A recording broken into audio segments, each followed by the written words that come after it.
Good morning, आप देख रहे हैं इंडिया डेली। आपके साथ मैं हूं मोनिका सिंह। पाकिस्तान की राजधानी इस्लामाबाद में ईरान और अमेरिका आखिरकार के बीच की जो बातचीत है आज फेल हो गई। दुनिया की नजर में आतंकिस्तान बना पाकिस्तान की जमीन पर इस वार्ता ने यह साबित कर दिया कि ईरान को मनाना अमेरिका और पाकिस्तान के बस की बात नहीं है।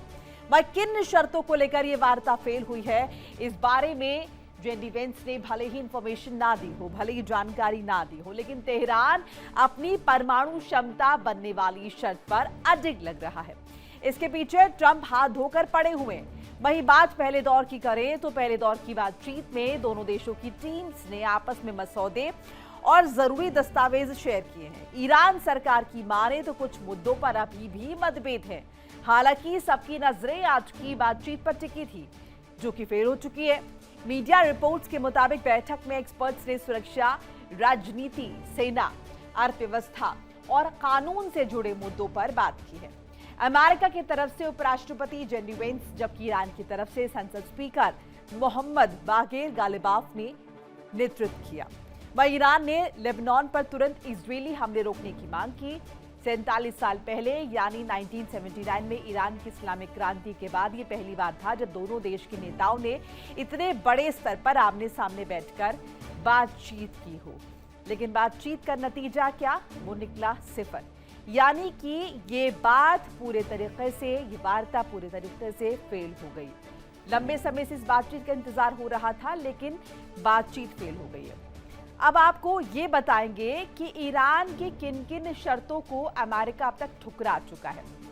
तो देखिए, बाकायदा ग्राफिक्स के जरिए आपको बता रहे हैं शर्त कौन सी थी और कैसे ये हट गए हैं। लेबनान में युद्ध विराम को लेकर ये कहीं ना कहीं अगर हम देखें ये पहली शर्त है, लेकिन ये नामंजूर। ईरान की अगर हम दूसरी शर्त का जिक्र करें, फ्री संपत्ति से प्रतिबंधित है, ये ट्रंप को नामंजूर। ईरान की तीसरी शर्त, यूरेनियम संवर्धन का अधिकार, यूएस इजराइल को ये नामंजूर। तो ये कहीं ना कहीं अगर देखें तो आपसी सहमति नहीं बन पाई है। बाकायदा ग्राफिक्स के जरिए आपको बता रहे हैं कि ये कौन सी शर्त जो है वो इजराइल को नामंजूर है और कौन सी शर्त है जो अमेरिका और इजराइल दोनों को नामंजूर है। कुल मिलाकर यहाँ पर स्थिति जो है वो सिफर बनी हुई है। ईरान अपनी शर्तों पर अड़ा हुआ है, अमेरिका मानने को तैयार नहीं है। अब ईरान ने अमेरिका से फ्री संपत्ति रिलीज करने की बात कही है, लेकिन अमेरिका राजी नहीं हुआ है। आपको बताते हैं ईरान की कहां कितनी संपत्ति फ्रीज है। देखिए, यहां पर अगर हम बात करें तो अमेरिका में जो है $2 बिलियन की संपत्ति फ्रीज है। चाइना में $20 बिलियन की संपत्ति फ्रीज है। जापान में $3 बिलियन की संपत्ति फ्रीज है। दक्षिण कोरिया में $7 बिलियन, इराक में $10 बिलियन, लग्जमबर्ग में $1.5 बिलियन से ज्यादा की संपत्ति है। और अगर हम देखिए ब्रिटेन, नीदरलैंड में तो $2.3 बिलियन की संपत्ति फ्रीज है।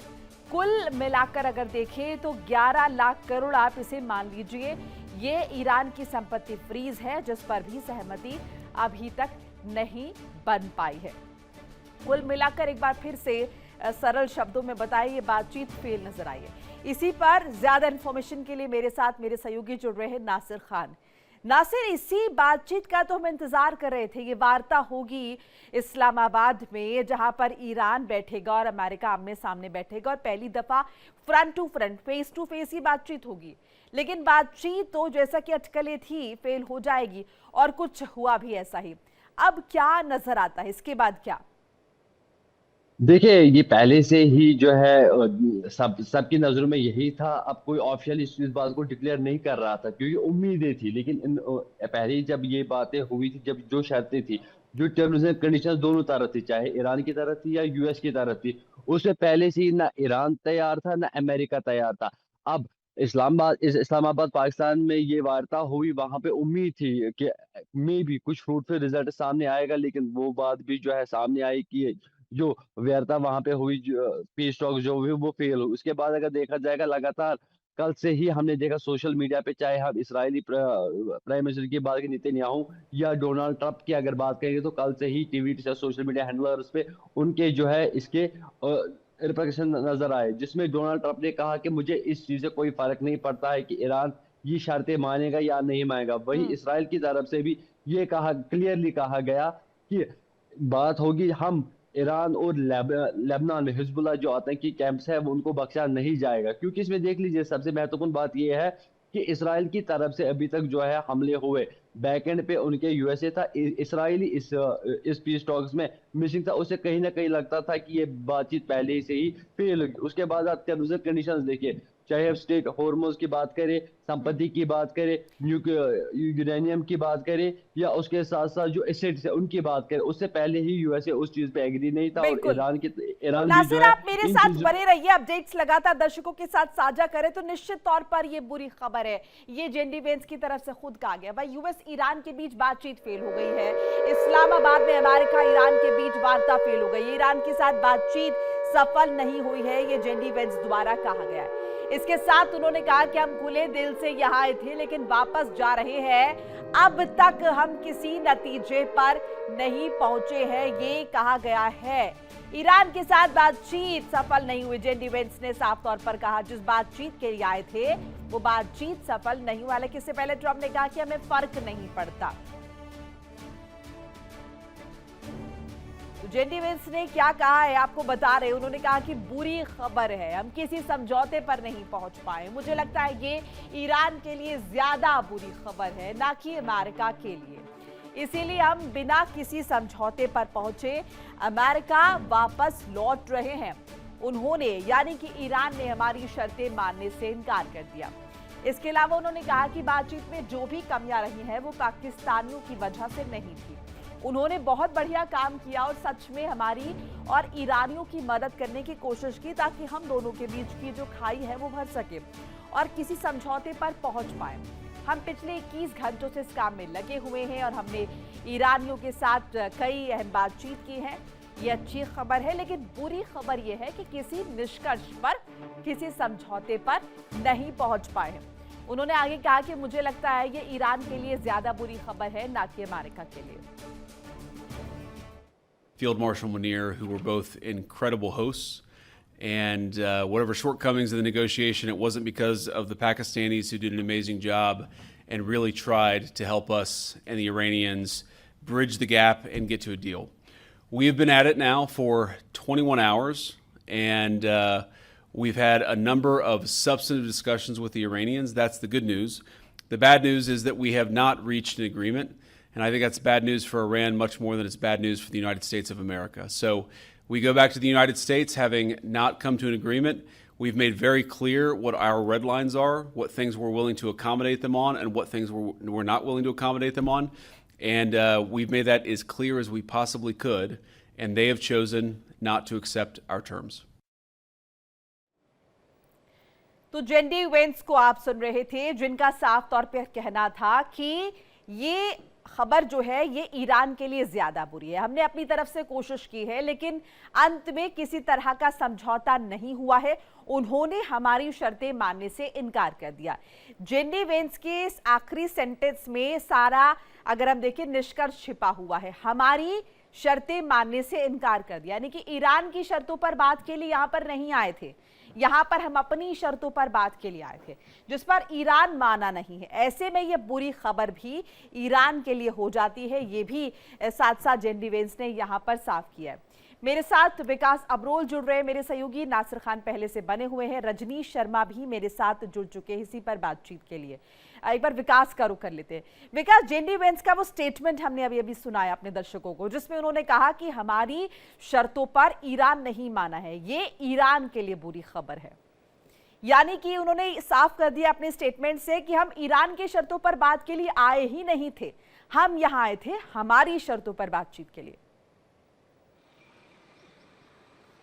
बिल्कुल, देखिए कहीं ना कहीं ये अब शांति वार्ता जो विफल हो चुकी है, खत्म हो चुकी है, क्योंकि देखिए हम लगातार यही पहले से कहते आ रहे हैं कि ये शांति वार्ता एक तरह से अपने आप को ग्लोबली अपने आप को सिद्ध करने के लिए, अपना एक नाम बनाने के लिए और वही था। और लगातार इस वार्ता में जो भी छुपता, जो भी ज्यादा पॉइंटर मानता है, उसका कहीं ना कहीं एक इम्पैक्ट उसकी कंट्री पे भी आना था और वही चीज देखने को मिली है। ईरान जो है लगातार छुपने को तैयार नहीं था। अगर वो छुप जाता तो कहीं ना कहीं वेस्ट एशिया में उसका वर्चस्व जो बनाने की कोशिश कर रहा था, इसमें सबसे करता रहा, तो वो थोड़ा सा कम हो जाता। और अगर अमेरिका छुप जाता तो अमेरिका का ग्लोबली इस पे ग्लोबल लीडर जो अपने आप को मानता है, उसका कहीं ना कहीं थोड़ा इफेक्ट पड़ता। तो ऐसे में ये शांति वार्ता पहले से विफल होने के चांसेस ज्यादा थे। ऊपर से वो पाकिस्तान में रखी गई, वो ऐसी जगह रखी गई जो ऑलरेडी जो अमेरिका का पपेट था। देखिए ये पूरी तरह से अमेरिका का प्लान था, क्योंकि अमेरिका तभी विकास यहाँ पर भर भर कुछ के समय चाहिए पाकिस्तान था। की तारीफ की और ये कहा कि पाकिस्तान ने बहुत अच्छी बातचीत करवाई है। ये बातचीत विफल इसलिए नहीं हुई क्योंकि पाकिस्तान में हुई है, ये इसलिए विफल हुई क्योंकि ईरान हमारी शर्तों पर नहीं माना। जी देखिए, ईरान इसलिए नहीं माना क्योंकि वो उसके तीन मेन मुद्दे थे। जो सबसे पहला लेबनान का, और मैं लगातार ये कहता आ रहा हूँ कि ये जो शांति वार्ता थी ये यूएस ईरान की तो थी, लेकिन इसमें इजराइल का बैठना बहुत जरूरी था, क्योंकि जंग जो इजराइल और ईरान के बीच में तो कहीं ना कहीं वही आपस में एक दूसरे से ज्यादा बमबारी कर रहे थे। यूएस एयरबेस का यूज तो किया जा रहा था, लेकिन मेन जो वॉर थी वो ईरान और इजराइल के बीच में चल रही थी। तो ऐसे में इजराइल का इस शांति वार्ता से बाहर होना या उसको शामिल नहीं करना, ये कहीं ना कहीं अपने आप में शांति एक वार्ता का एक पहला ही फेलियर जो कारण था वो था। दूसरी बात तो कहीं ना कहीं लेबनान तो लगातार जिसपे हिजबुल्लाह कहीं ना कहीं अपने आप को हावी मानती है, और हिजबुल्लाह के समर्थन में ईरान है। तो ऐसे में उस पर जब तक हमले बंद नहीं हुए कहा था तब तक हमें शांति वार्ता का कोई औचित्य नहीं है, और वही देखने को मिला।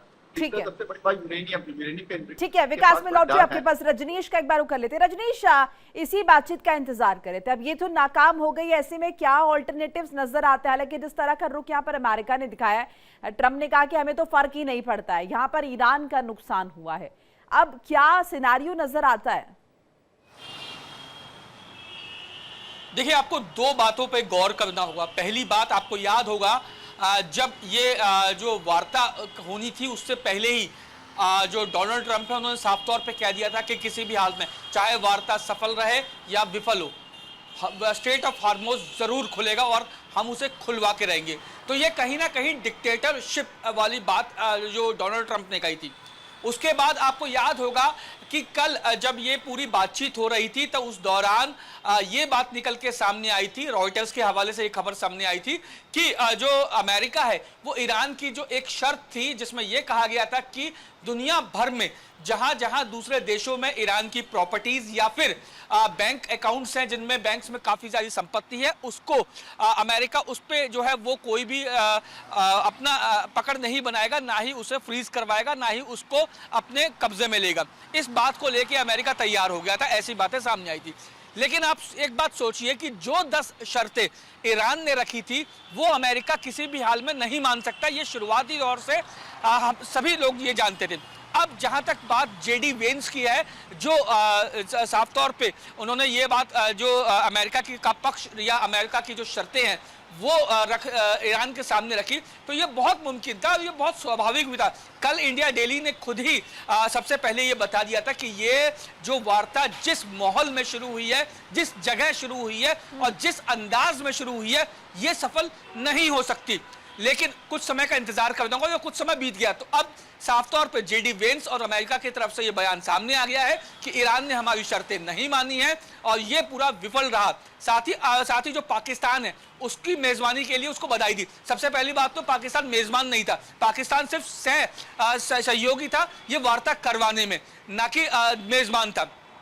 दूसरी बात, अमेरिका साफ तौर पे शुरुआती दौर से ही ईरान को दबाने की कोशिश कर रहा था और जो स्टेट ऑफ हार्मोज है उसको लेकर ही ये वार्ता की शुरुआत अमेरिका ने की थी और उसी स्टेट ऑफ हार्मोज को लेके अमेरिका बैकफुट पे था। अब चाहे अमेरिका कुछ भी कहे कि हम जो है वो यहाँ पे अपनी शर्तें को बताने गए थे, अगर आप अपनी शर्तें अगर बताने गए थे तो ये बात आप प्रेस रिलीज के जरिए या अपना स्टेटमेंट जिस तरीके से डोनाल्ड ट्रंप ने जो संबोधन किया था कुछ समय पहले उसी तरीके से ये बता देते। आप क्यों गए? क्योंकि आपकी मजबूरी है स्टेट ऑफ हार्मोज को खुलवाना, और अगर ऐसा नहीं होता तो बहुत बड़ी मुश्किल में ना सिर्फ डोनाल्ड ट्रंप आ जाएंगे बल्कि अमेरिका भी आ जाएगा। लेकिन ये जो वार्ता थी इसको साफ तौर पे डिक्टेटरशिप के तौर पे देखा जाना चाहिए, क्योंकि डोनाल्ड ट्रंप शुरुआती दौर से ही ईरान को दबाने की कोशिश कर रहे थे। लेकिन वो बातचीत, आप सोचिए बातचीत करने की पहल किसने की थी? अमेरिका ने की थी, डोनाल्ड ट्रंप ने की थी। ईरान लगातार ये कहते आ रहा था कि कोई दबाव नहीं सहेगा और उस किसी भी दबाव में कोई डील नहीं होगी। बिल्कुल आपको याद होगा जब सीज फायर की बात की गई थी, तमाम चीजें गई थी, उसके लिए ईरान तैयार नहीं था। तो आज झुके हैं। अपडेट जरा दर्शकों के साथ साझा कर ले, आपके पास लौट रहे हैं सूत्रों के हवाले से एक बड़ी इंफॉर्मेशन आ रही है, दर्शकों को बताते चले। ये जो पूरी बातचीत हुई है इसे लेकर खबर आ रही है हॉर्मुज और न्यूक्लियर प्रोग्राम पर पेच फिर से फंस गया है। ईरान अमेरिका के बीच हॉर्मुज पर ये पेच फंसा है। ये बड़ी जानकारी आपके साथ साझा करें, सूत्रों के हवाले से खबर आ रही है। देखिए जो भी बातचीत हुई है वो बातचीत नाकाम हुई है। जेनीवेज से खुद इस बाबत बताया, हॉर्मुज और न्यूक्लियर प्रोग्राम पर पेच फंस गया है। ईरान अमेरिका के बीच हॉर्मुज पर पेच फंस गया है। इसी बात को लेकर जो कहीं ना कहीं दबाव में था अमेरिका और बातचीत हुई, भले ही अमेरिका कहे कि उसे फर्क नहीं पड़ता, लेकिन यहाँ पर ये पेच फंसा जरूर है। हॉर्मुज और न्यूक्लियर प्रोग्राम पर ये पेच फंसा है। ईरान अमेरिका के बीच हॉर्मुज पर ये स्थिति जो है वो जस के तस हो गई है। नासिर, बातचीत हुई, बातचीत नाकाम हुई और देखिए ये बातचीत की बात तो कब से चल रही है, यानी कि युद्ध होने से पहले भी हो रहा था कि भाई दोनों पक्ष बैठेंगे, बात होगी, बात नहीं विफल रही या फिर नहीं हुई और उसके बाद युद्ध हुआ। अब एक बार फिर से बातचीत हुई है और विफल रही है। अब ये पेच जो है फिर से फंस गया है। क्या लगता है, क्या फिर नए सिरे से बातचीत की पेशकश होगी या फिर युद्ध शुरू हो जाएगा? देखिए मुझे नहीं लगता है कि फिर से एक बार जो है पीस टॉक्स जो है वो हो सकते हैं, क्योंकि हमने देखा कि जहां पे पीस टॉक्स हुए सबसे पहले वहां के उनकी अपनी कंट्री में पीस नहीं है। जहां पे ये पीस टॉक्स हुए वो कंट्री भी फेल है। और उसके बाद हमने देखा कि ईरान पहले से ही इस बात से एग्री नहीं था कि हमें कोई बातचीत कर लेनी है। सबसे ज्यादा प्रेशर जो अगर बनाया गया है वो अमेरिका की तरफ से बनाया गया। उसके बाद अमेरिका ने पाकिस्तान का इस्तेमाल किया, पाकिस्तान को यूज किया कि पाकिस्तान ने ईरान को तैयार किया। तो ये पहले से ही ईरान की तरफ से 2 शब्द में कहा गया था कि कोई भी बातचीत नहीं होगी जब तक हमारी शर्तें मानी नहीं जाएगी। यानी कि हॉर्मुज जो है सबसे एक प्लस पॉइंट जो है ईरान के लिए बना हुआ है और नेगेटिव पॉइंट जो है जो अमेरिका के साथ साथ पूरे वेस्ट एशिया के लिए बना हुआ है। आप देख लीजिए कि जब से स्ट्रेट हॉर्मुज जो है बंद किया गया, क्लोज किया गया, उसके बाद हाहाकार जो है पूरी दुनिया में मची हुई है। ये एक पॉजिटिव पॉइंट जो है ईरान के लिए है, जिससे वो कहीं ना कहीं अमेरिका को घुटनों पे ला सकता है। तो ईरान इस बात पे कभी भी एग्री नहीं होगा जो शर्तें जो है स्ट्रेट हॉर्मुज को लेके जो है यूएस ने दी है। मुझे लगता है कि आने वाले समय में पीस टॉक्स का कहीं पे मौका नहीं हो सकता है, लेकिन जितना हो सकता है जो पोस्ट हमने देखे, चाहे डोनाल्ड ट्रंप की बात करें या नेतन्याहू की अगर बात करें, उनके पोस्ट से अगर देखा जाएगा, मुझे लगता है कि आने वाले समय में जो है पूरे विश्व में हालात जो है बिगड़ने वाली है और उसका खामियाजा जो है पूरी दुनिया को जो है भुगतना पड़ेगा। क्योंकि ट्रंप कहता कुछ और है, करता कुछ और है, लेकिन उनके जो पोस्ट हमने कल देखे उससे कहीं ना कहीं लगता है कि ट्रंप किसी बड़े हमले की तैयारी में, किसी बड़े हमले की फिराक में। उसकी चेतावनी जो है पीस टॉक्स से पहले ही उन्होंने सोशल मीडिया पे जो है खुद कही कि 24 घंटे के अंदर अंदर सिविलाइजेशन जो है पूरी खत्म हो जाएगी। उसे कहीं ना कहीं लगता है कि ट्रंप जो है अब किसी बड़े हमले की फिराक में, ये आने वाला समय ही तय करेगा कि आगे क्या स्टेप जो है उठाए जाएंगे। जी चलिए ठीक है। विकास, देखिए ये हमले की, माफ कीजिएगा, बातचीत की पेशकश भी लगातार अमेरिका की तरफ से की जा रही थी, दबाव बनाया जा रहा था कि ईरान बात करे। क्या अमेरिका को ये पहले से नहीं पता था? ये 10 शर्तें हैं, ये नामुमकिन सी लग रही हैं, ये मतलब नहीं है अमेरिका के लिए पॉसिबल, ये प्रैक्टिकल नहीं नजर आती है। ऐसे में अब बातचीत भी विफल हो गई है। अब क्या लग रहा है, ये बातचीत की ही क्यों गई थी? क्या उन्हें लग रहा था अमेरिका कि आगे ईरान पूरी तरह से झुक जाएगा, या फिर अमेरिका यहाँ पर वक्त लेना चाह रहा था? देखिए दोनों कंट्रीज जो है वो एक दूसरे को झुकाना चाहती थी, वो अपनी अपनी टर्म्स पे ये शांति वार्ता करना चाहते थे। लेकिन ये सबसे खास बात है कि दोनों को समय चाहिए था, ईरान को भी समय चाहिए था और अमेरिका को भी समय चाहिए था अपनी चीजों को एक्यूमुलेट करने का, अपने सोर्सेज को, अपने डिफेंस को एक बार फिर से एक्यूमुलेट करने का। और वो दोनों को मौका मिलने के आसार लग रहे हैं। अगर ये शांति वार्ता अभी कुछ दिन और चली, शांति वार्ता माफ कीजिए, अगर ये शांति जो सीज फायर है कुछ दिन और चला तो। लेकिन फिलहाल सबसे बड़ी खास बात ये देखिए, उसमें कहीं ना कहीं ट्रंप की बहुत बड़ी भूमिका रही है। ट्रंप के बचकाना बयान और ऊपर से पाकिस्तानी जो मिनिस्टर्स हैं उनके बचकाना बयान भी इसका कहीं ये एक कह सकते हैं कि रीजन है कि ये जो शांति वार्ता थी सफल नहीं हो पाई। जिस तरह से ट्रंप ने भी अभी बयान दिया, कुछ समय पहले उनका बयान आया कि उन्हें फर्क नहीं पड़ता कि ये पीस डील हो या ना हो, लेकिन चाइना जो है वो ईरान की मदद करना बंद करे। तो देखिए कहीं ना कहीं वो भी जानते थे कि ये पीस टॉक जो है सिर्फ एक टाइम टेकिंग प्रोसीजर था, या अपने आप को एक बार फिर से रिक्रिएट करने का, अपनी चीजों को एक साथ इकट्ठा करने का, अपने साथ को इकट्ठा करने का समय था और कहीं ना ठीक है कहीं विकास ये लॉन्ड्री गले इस की बीच हड्डी- एक अपडेट आ रहा है, जरा साझा कर ले। लेबनान पीएम नवाफ सलाम ने अमेरिका दौरा अपना टाल दिया है। लेबनान के प्रधानमंत्री ने अपना अमेरिका दौरा जो है फिलहाल पोस्टपोन कर दिया है। देश के हालात की वजह से फैसला लेना पड़ा है। इजराइल लेबनान पर लगातार अटैक कर रहा है। शांति वार्ता के बीच भी ये हमले लगातार जारी थे। इजराइल की तरफ से लेबनान पर लगातार हमले किए जा रहे थे। ऐसे में लेबनान पीएम नवाफ सलाम ने अमेरिका दौरा अपना टाल दिया है। ये बड़ी जानकारी आपके साथ साझा करें। देश के हालात की वजह से ये बड़ा फैसला लिया गया है। रजनीश, बहुत सारे अगर हम देखें घटनाक्रम बदल रहे हैं इस पीस वार्ता के नाकाम होने के बाद। क्या लगता है, क्या अमेरिका बड़ा हमला करेगा? क्योंकि एक तरफ तो अमेरिका का भी लगातार विरोध हो रहा है, उसके अपने देश में इस साल चुनाव भी होने अमेरिका में। सो क्या अमेरिका ये अफोर्ड कर सकता है कि वो एक बार फिर से नए सिरे से ईरान पर हमले शुरू कर दे? देखिए, अब अमेरिका के सामने कोई भी रास्ता नहीं बचा। एक रास्ता था बातचीत का, जो बातचीत पूरी तरीके से विफल रही। अब अमेरिका के पास सिर्फ एक ही रास्ता कि वो इजराइल के साथ मिलकर ये युद्ध लड़े, क्योंकि जिस तरीके की शर्तें और नियम जो स्टेट ऑफ हार्मोज और न्यूक्लियर ऊर्जा के लिए अमेरिका ईरान से मांग कर रहा था, वो कतई मानी नहीं जा सकती। और यही कारण था कि ईरान ने इसे मानने से इनकार कर दिया। तो ये पूरी जो बातचीत है वो शांतिपूर्वक तरीके से नहीं हुई, ये कहना गलत नहीं होगा। क्योंकि एक तरफ ईरान जो है वो अमेरिका से बातचीत करने को पहले तैयार नहीं था, लेकिन फिर तैयार हुआ। लेकिन अमेरिका ने इस बातचीत को डोमिनेटिंग जो है अपना नेचर बताया, ईरान को डोमिनेट करने की कोशिश की। तो वहीं दूसरी ओर ईरान शुरुआत से जो अमेरिका की नीयत पे सवाल उठा रहा था।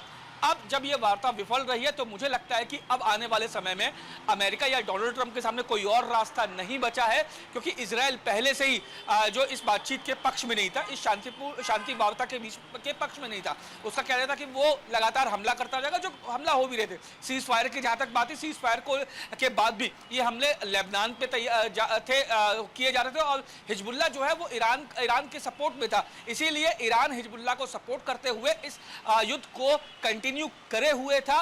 और इजराइल इसे लगातार जो है वो जो दोनों तरफ से एक दूसरे पे हमले किए जा रहे थे। लेकिन अमेरिका चाहता था कि ये पेस कम हो, क्योंकि जिस तरीके से अमेरिका की छिछालेदार पूरे विश्व में हुई है, अपने देश में हुई है, वो कहीं ना कहीं डोनाल्ड ट्रंप के लिए आने वाले समय में काफी मुश्किलें खड़ी कर देती। ऐसे में डोनाल्ड ट्रंप ने ये मैसेज दिया कि हम लोग तो शांति चाहते हैं, हम लोग युद्ध नहीं चाहते। लेकिन दूसरी ओर वो इजराइल को तमाम जो विस्फोटक है, तमाम जो हथियार है, वो सप्लाई कर रहा था कि आप हमला कीजिए और हम दूसरे दरवाजे से हम बातचीत करते हैं। वो कहावत आपने सुनी होगी कि एक हाथ से थप्पड़ मारो और दूसरे हाथ से उसे सहलाओ।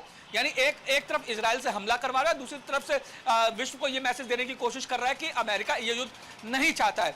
अब जब यह शांति वार्ता पूरी तरीके से विफल रही है तो यह कहना बिल्कुल गलत नहीं होगा कि डोनाल्ड ट्रंप के सामने युद्ध को लड़ने के अलावा और कोई विकल्प नहीं बचा है, क्योंकि अगर विकल्प होता तो डोनाल्ड ट्रंप उस विकल्प को जरूर अपनाते। अब जब ये वार्ता विफल हो गई तो अब ये देखने वाली बात होगी कि जो पेस है इस युद्ध का वो कितना और तेज होता है और किस तरीके से तेज होता है। क्योंकि डोनाल्ड ट्रंप ने कुछ समय पहले ही 3500 सैनिकों को मिडिल ईस्ट भेजा था ताकि वो ग्राउंड जो है लड़ाई लड़े। अमेरिका और इजराइल पर इसका इंपैक्ट नहीं है, इसका इंपैक्ट तो पूरे विश्व पर पड़ रहा है। और किस तरीके से तमाम मिडिल ईस्ट के जो देश है वो बैठकर माथापच्ची कर रहे हैं कि युद्ध और ना ज्यादा तीव्र हो, इसे रोकने की कोशिश की जा रही है। ऐसे में लगता है कोई दूसरा इंटरवीन जो है देश करेगा या फिर कुछ जो है देश आगे आएंगे और मजबूती से अपना पक्ष रखेंगे, कुछ इस तरह की स्थिति। देखिए, हो सकता है कि जो अमेरिका के काफी क्लोज जो लोग हैं या देश हैं या प्रधानमंत्री या राष्ट्रपति दूसरे देशों के, वो जरूर अमेरिका को जो है वो ये कंपेल करें कि वो इस युद्ध को और ना बढ़ाए। वहीं इजराइल के साथ भी ऐसा ही होने वाला है और ईरान के साथ भी ऐसा ही होने वाला है। लेकिन सवाल यह है कि दोनों ही देशों ने, चाहे वो ईरान हो या अमेरिका इजराइल हो, दोनों ही देशों ने इस युद्ध को नाक की लड़ाई मान लिया है और वो किसी भी बात को मानने को तैयार नहीं है। और अगर आने वाले समय में जो शक्तिशाली देश हैं, जो उभरती हुई अर्थव्यवस्था वाले देश हैं, अगर वो बीच बचाव या इस युद्ध को रोकने के लिए तीनों देशों से, अमेरिका, इजराइल और ईरान से अगर बातचीत करते हैं, तो शायद हो सकता है कि कुछ इस युद्ध का पेस खत्म हो, पेस कम हो, या यह युद्ध रुक जाए, टल जाए और परमानेंट सीज फायर हो जाए। लेकिन जिस तरीके के हालात डोनाल्ड ट्रंप ने बना दिए हैं, उससे मुझे नहीं लगता कि अभी हाल फिलहाल में यह युद्ध टलने वाला है या कोई भी दूसरा देश अमेरिका या इजराइल को समझाने की कोशिश करने वाला है। चलिए ठीक है। नासिर, आपके हिसाब से आपको क्या लगता है, ये पाकिस्तान की भले ही वाहवाही कर रहा हो अमेरिका, लेकिन पाकिस्तान चूंकि एक तरफा वो काम कर रहा था, या फिर कहे कि पूरे तरीके से वो इंक्लाइन था अमेरिका की तरफ से पाकिस्तान, ऐसे में पाकिस्तान की मध्यस्थता भी कहीं ना कहीं कमजोर कड़ी साबित हो सकती है। इसकी जगह अगर कोई दूसरा देश होता जो मजबूती से ईरान का पक्ष भी रखता, अमेरिका की बात भी रखता, तो शायद स्थितियां अलग होती। बिल्कुल, देखिए हमने मोनिका पहले से ही कहा कि जहां पे बात हो रही है, जिस कंट्री में बात हो रही है और जिन लोगों के सामने बात हो रही है, ये बात उनकी वजह से भी फेल हो जाएगी।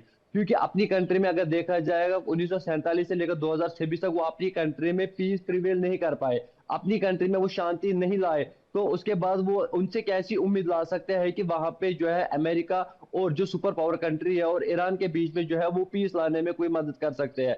पहली बात।